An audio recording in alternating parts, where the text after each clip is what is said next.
В помощь природе год экологической культуры и бережного природопользования в республике официально открыт. Торжественное мероприятие прошло сегодня в Чувашской государственной филармонии. Красивейшая природа, заповедники, леса и дубравы, реки и озера. Природные достояния региона представили в интересных вариациях на выставке «Эко-сокровища Чувашии».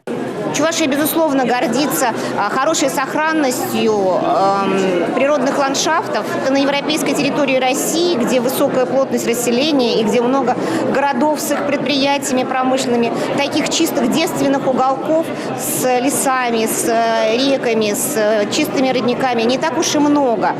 И я думаю, что мы будем такими островами, зелеными островами, эко-островами для жителей нашей России. 373-летний старейшина чувашских дубов, более 750 озер и свыше 2300 рек, около 1000 видов растений из Красной книги России произрастает в нашей республике. Чувашии есть чем гордиться и есть чем удивлять. Чувашия, мы традиционно привыкли говорить, не имеет природных ресурсов, таких как нефть, газ и так далее. Так у нас вода, природный ресурс и источники, которые бьют бесконечно и образовывают ручейки. А эти ручейки, объединяясь, образовывают реки и постоянно их наполняют. Не это ли показатель того, что некий своеобразный вечный двигатель, который создает жизнь, который питает эту жизнь? Большое внимание в 2024 году уделят развитию и продвижению экологического туризма, созданию экотроп, автоматизированной системы мониторинга атмосферного воздуха, очищению водных объектов. Впервые наш регион в стране создал стратегию, развития водохозяйственного комплекса региона. Во всех опорных населенных пунктах будут строиться, например, очистные сооружения, а со всех других регионов, со всех других территорий будет по принципу, скорой помощи все забираться из выгребных ям, как раньше мы их называли, и тоже перевозиться в очистные населенные пункты опорные.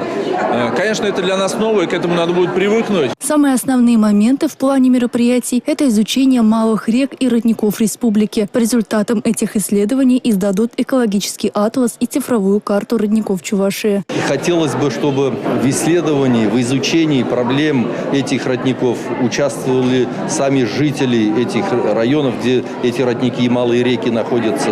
Год экологии в этом году мы его завершим. Эти вопросы, которые поднимутся, проблемы, которые выявятся, мы их продолжим работать и над ними и в дальнейшие годы. Эко-уроки, турниры, фестивали, конкурсы, экскурсии, слет школьных лесничеств. В этом году запланировано множество эколого-просветительских мероприятий не только для взрослых, но и для детей. Именно нам, детям, важно сохранить то, что останется нам и нашим внукам.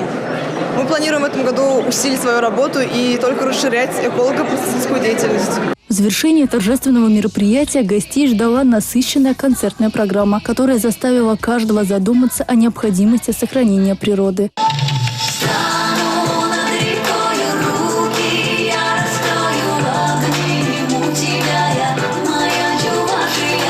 Инесса Потапова, Николай Скворцов, Национальное телевидение Чувашии.